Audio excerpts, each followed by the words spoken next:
कितनी अजीब बात है, जिसकी कोई जुबान नहीं लेकिन हमेशा सच बोलता है। पूछो तो जाने।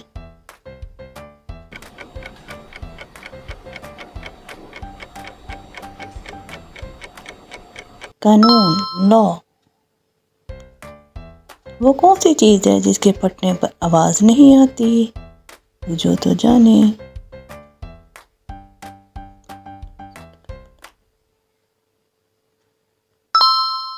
दूध, मिल्क।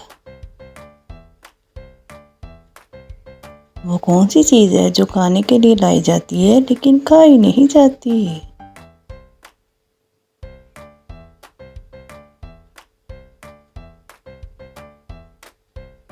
कंटेनर, बर्तन।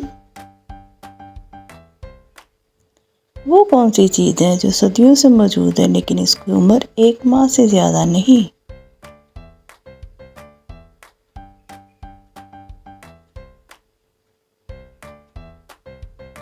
चांद, मून।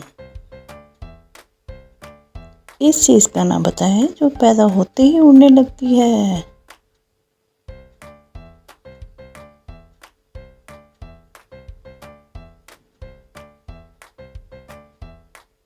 धुआं, स्मोक। वो कौन सी चीज़ है जो समंदर में पैदा होकर आपके घर में रहती है?